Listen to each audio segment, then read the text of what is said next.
Praise the lord. యేసుక్రీస్తు వారి పరిశుద్ధమైన నామంలో మీ అందరికీ వందనాలు శుభాలు తెలియపరుస్తున్నానని కీర్తనల గ్రంథం 121వ కీర్తన 8వ వచనం. ఇది మొదలుకొని నిరంతరము నీ రాకపోకల యందు యెహోవా నిన్ను కాపాడును అని దేవుని వాక్యం సెలవిస్తున్నది.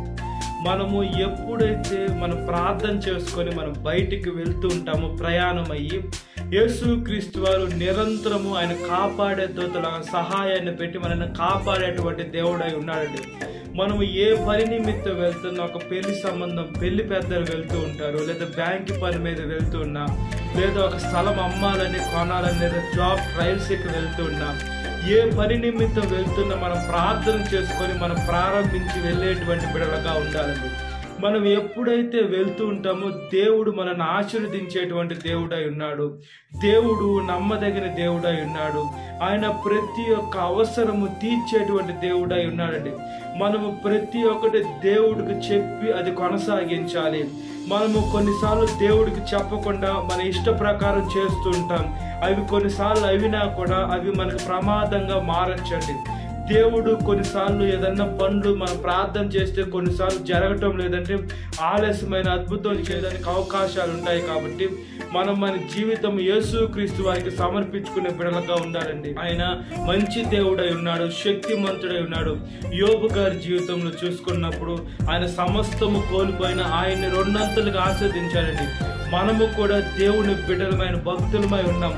దేవుడు మొదటివాడు కాబట్టి వారు జీవించే దేవుడు. ఆయన వర్తమాన భూత భవిష్యత్ కాలంలో ఎలా ఉన్నారు, ఇప్పుడు కూడా అలానే ఉన్నారు. ఆయన ప్రతి ఒక్క మనిషికి సహాయం చేయాలని ఆయన ఆశపడుతూ ఉన్నారు.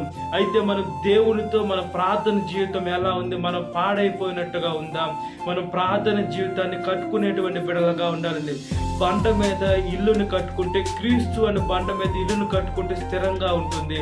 లేదా ఈ లోకంలో ఇసుకలో కట్టుకుంటే ఇసుక పక్కకు వెళ్ళిపోతుంది, ఇల్లు కూడా కూలిపోతుందండి. మనం గట్టి పునాది మీద ఇల్లు కడితేనే ఆ ఇల్లు కొన్ని సంవత్సరాలు ఉంటాయి. లేదా ఇసుక నేలలో మన ఇల్లు కడితే ఆ ఇల్లు కూలిపోతుంది. కాబట్టి మన జీవితం యేసయ్యలో కట్టుకునే బిడ్డలుగా ఉండాలండి.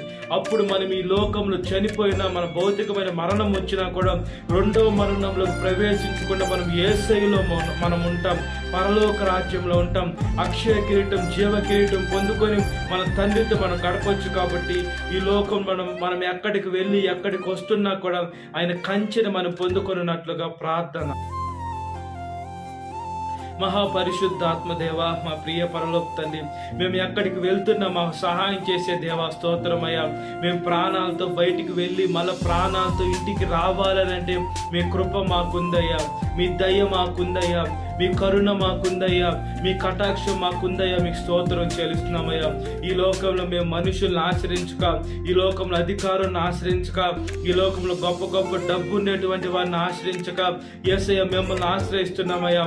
ధవల వనడ స్తోత్రం, రత్నం వనడ స్తోత్రం, ప్రకాశమానమైన వేకు చుక్క స్తోత్రమయ్యా. యేసయ్య ఇశ్రాయేలుని కాపాడే దేవా, కునుకని నిద్రపోని దేవా మీకు స్తోత్రమయ్యా.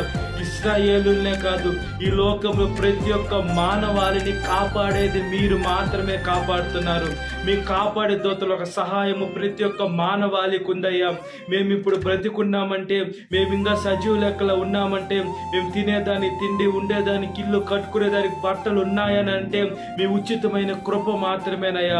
మాకు మంచి ఆరోగ్యాన్ని ఇచ్చారు, మంచి అవయవాలు, మంచి శరీరాన్ని ఇచ్చారు, మంచి కాళ్ళు చేతులు ఇచ్చారు, మంచి చూపుని, మంచి జీవితాన్ని కూడా ఇచ్చారు. మీకు స్తోత్రం చెల్లిస్తున్నామయ్యా.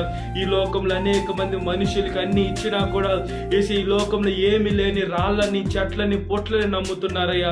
ప్రతి ఒక్క బిడ్డ మిమ్మల్ని తెలుసుకోవాలా, ప్రతి ఒక్క నాలుక మిమ్మల్ని స్తుతించాలా, ప్రతి ఒక్క మోకాలు మీ నామంలో వంగాలి, ప్రతి ఒక్కరు మిమ్మల్ని తెలుసుకునే మంచి భాగ్యాన్ని ప్రసాదించమని సాతాను శోధల ప్రతి ఒక్క బిడ్డని విడుదల దయచేయండి. ఈ వాక్యం వింటున్న ప్రతి ఒక్క బిడ్డని పేరు పేరున జ్ఞాపకం చేసుకోండి. ఈ దినకాలపు దీన్ని నింపమని యేసుక్రీస్తు వారి పరిశుద్ధమైన నామంలో మిక్కిలి వినం తడుచున్నాను నా పరలోక తండ్రి. Amen. Praise the Lord. God bless you. Have a great day.